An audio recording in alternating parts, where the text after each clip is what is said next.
Well, hello everybody and welcome back to another video. My name is Renee and on this channel I do a little bit of cooking, dehydrating, canning. I do a little bit of everything. So if that's the kind of content you like to watch, go ahead and hit that subscribe button so you don't miss another video, and like my video please so I know that you're watching.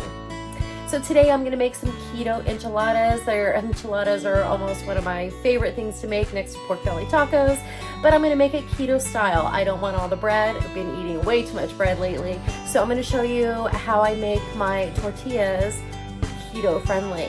So stick around and see how I make it. Let's get cooking.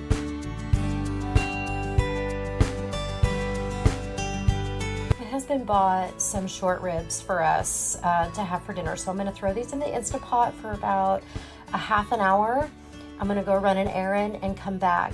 My thought was to make some keto style enchiladas with this. I'm going to add this to my Instant Pot. I'm going to add about a cup of water. I'm going to add some salt and a little bit of crushed red pepper. Add the amount of salt and spices to your liking. If you can't have a whole lot of salt, then cut back your salt intake. I would suggest if you are sensitive to salt, or you have high blood pressure or some kind of restriction, I would encourage you to look into Redmond's real salt because it has all your minerals and vitamins in it that you need. Also, I would suggest not cooking with salt at all and just having a salt shaker on the table so you can add as much or as little salt as you like. I'm going to add my lid and I am going to pressure cook this. So I'm going to press for mine. I'm going to press the manual button and I'm going to do 35 minutes just because I want them to fall off the bone. And then I'll figure out what I'm going to do with them afterwards. I'm thinking that I want to make enchiladas out of them, a keto type of enchilada. The short ribs are done now and they're pretty tender, so I'm going to transfer them into a bowl and let them cool until they're cool enough for me to handle with my hands. I also strained all of the beef broth and fat into almost 1 quart of liquid. I just drained it through a little strainer to catch all the spices and things. So now I will have a nice layer of fat that we'll be able to use as a cooking fat, and then I'll have the beef broth that he'll be able to, my husband likes to sip on bone broth or beef broth, so he can have that, or I can make a gravy with it or something. And I might use it to make enchiladas. I'm just debating really if I want to make enchiladas because I don't want to use flour, even though I'm only going to use a little bit just to kind of keep it keto friendly. And I don't really like using the xanthan gum. I've used it before. I've used it a couple of times. I've given it a shot, but I don't like the consistency and the texture of it. So I just prefer to use the flour. But I may also see if I can find some peppers, some dried chilies, and maybe I'll make a sauce out of some dried chilies by soaking them and boiling them just for a few minutes. To make my enchilada sauce, or my red chili sauce, not really an enchilada sauce, but a red chili sauce, I'm going to dry roast. I have about 8 or 9 chilies right here, so I'm just going to let those dry roast in the cast iron skillet. I still have the onions that are soaking. The dehydrated Augustin Farm onions are still soaking in some nice hot water. And my chilies are too, although I did over toast them because I stepped aside for a minute, which I should have just turned the fire off. But I'm gonna run with it because I don't wanna waste them. And we'll just pray that the liquid that they're sitting in isn't too bitter. And these are Guajillo chilies, by the way. I'm gonna brown these a little bit.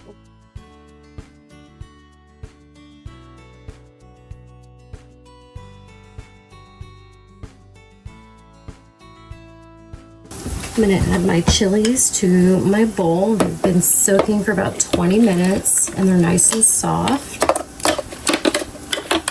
I normally would do this in my blender, but I don't really like using my blender. I just don't like it, I think is the reason.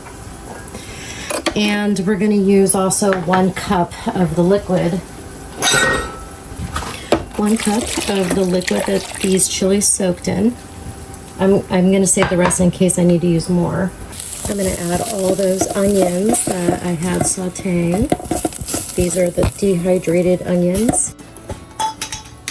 Next, I'm going to add about, this is nutritional yeast. I put it in everything. I just sprinkle it on until I'm satisfied with the amount that I have on there. There really is no measurement, but I would say that that was probably about a tablespoon. Cumin is my second favorite spice, so I'm going to go ahead and add maybe a half a teaspoon. If you're not used to eating cumin, you may want to start with just a little bit to make sure that you like the flavor, because it does have a very rich, earthy flavor. It's fabulous. I think it makes enchilada sauce taste like enchilada sauce. It just, well, more like in a restaurant enchilada sauce, you know, like an enchilada sauce that you'd find in a restaurant. This is what I was always missing when I was making my enchilada sauce when I was in my 20s, until I discovered the cumin, and I was like, oh wow, that changes the entire flavor of a chili-based enchilada sauce. I'm going to throw in some garlic too. You can use fresh garlic if you want. I'm just have the bottled stuff, and I'm just gonna put about that much, just a big forkful.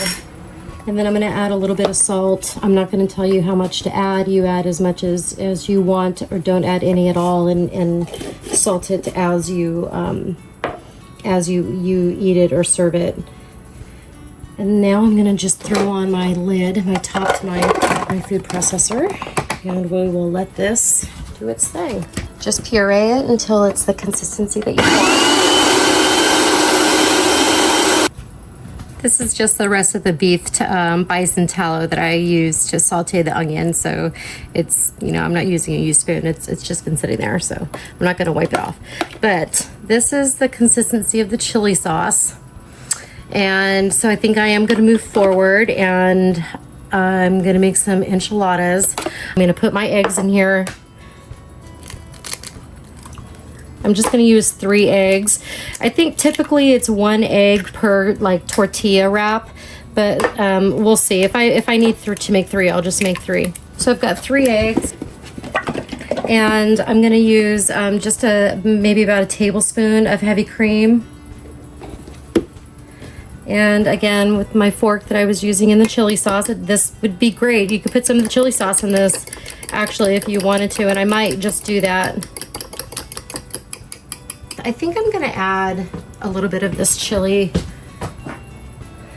oil or this chili sauce to it. So I'm just gonna take a little bit, not too much, maybe a half a teaspoon, just to give the eggs some flavor. So I'm not putting any salt or pepper or anything. All that's in this chili sauce, so this should flavor this really nicely. I'm gonna use a little bit more beef tallow.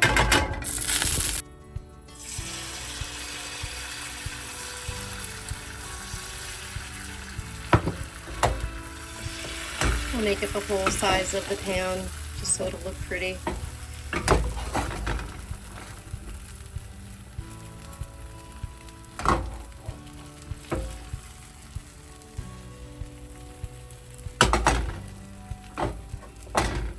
Remember to keep your pan on low heat. You don't want to burn it. You don't want your egg to end up being stiff. You still want it to be nice and pliable. So just pay really attention to the moisture on the top of the egg. And when you feel like it's cooked enough, then you can go ahead and take it off and make your next one. Because you're going to roll it up with meat, you're going to put cheese in it, and then you're going to put a sauce on top of it, and then you're going to put it in the oven just to warm up.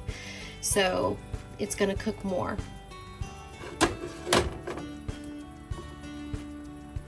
They are delicate, so use patience.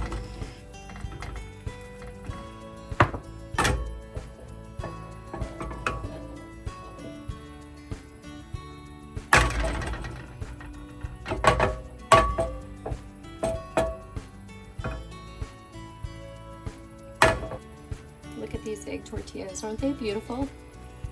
Now you don't have to feel guilty about eating the things that you like that require a tortilla. With a little extra effort and a little bit of time and patience, you can make your own keto version of a tortilla.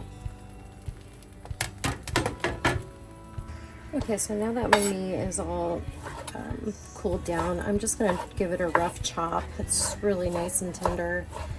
And then I will show you how I roll my enchiladas. Okay, so to start from my baking dish, I'm just gonna put some of the chili sauce that we just made. And I'm just gonna pour this in the bottom.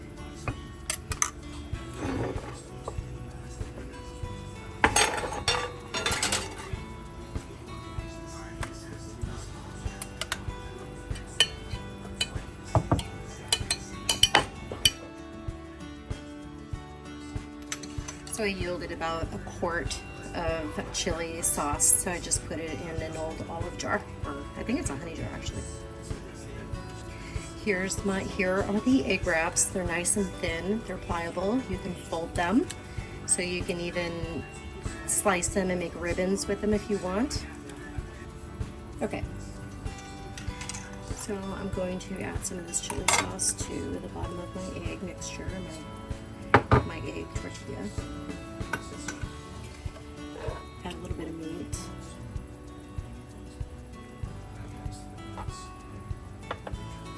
A little bit of white cheddar cheese or whatever cheese you want.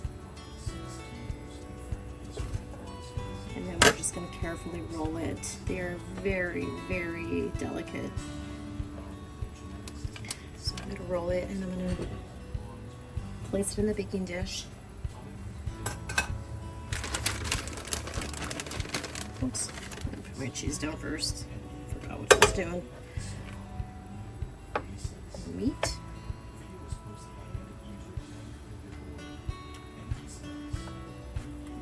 Just roll it up gently.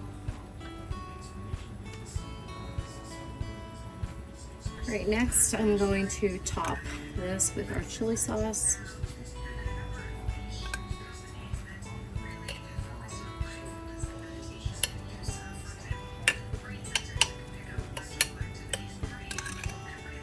Add as much or as little as you want.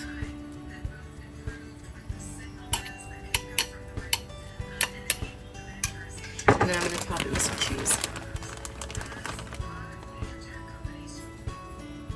I'm going to bake this in a 350-degree oven just until it's warm, maybe 10 minutes. I'm going to just garnish this with some of the cilantro that we dehydrated last week.